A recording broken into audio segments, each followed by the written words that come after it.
স্বার্থের জন্যই মানুষের কাছে থাকে বলছেন। তিনি বলছেন তুমি যদি ভালোবাসাকে বাড়াতে চাও তাহলে মানুষের সাথে খুব বেশি মেলামেশা করতে যাও, একটু কম মেলামেশা করো, একটু দূরত্বে থাকো, তোমাকে মানুষ ভালোবাসবে। আর তুমি যদি খুব বেশি ডুব দাও না, তখন তোমার মূল্য আর ব্যক্তিত্ব নষ্ট হয়ে যাবে। এক একটা কথা কতগুলো বলে শেষ করব, অনেক আছে।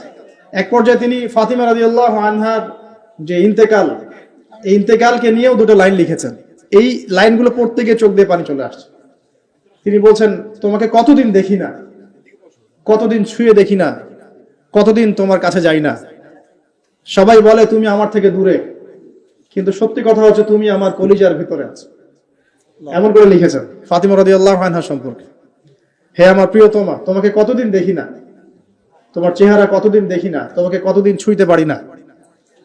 হ্যাঁ, সবাই বলে তুমি আমার থেকে দূরে চলে গেছো, কিন্তু আমি জানি তুমি আমার কলিজার বক্ষ পিঞ্জরে আছো, লিখেছে কবিতা। তো আপনারা একটু পড়াশোনা করবেন। স্পেশালি আমি আপনাদের এনকারেজ করি যে চার খলিফার জীবনী অবশ্যই পড়বেন।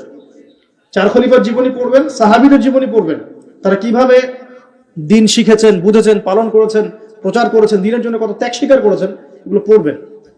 আমি খুব রিকোয়েস্ট করি আপনাদেরকে যে আপনারা ইতিহাস পড়বেন। রাসূল সাল্লাল্লাহু আলাইহি ওয়াসাল্লামের জীবনী থেকে শুরু করে একদম অটোমান এম্পায়ার পর্যন্ত ইতিহাসগুলো পড়ে দেখেন, কিভাবে ইসলাম আজকে এই জায়গায় আসছে, আপনি চিন্তাই করতে পারবেন না।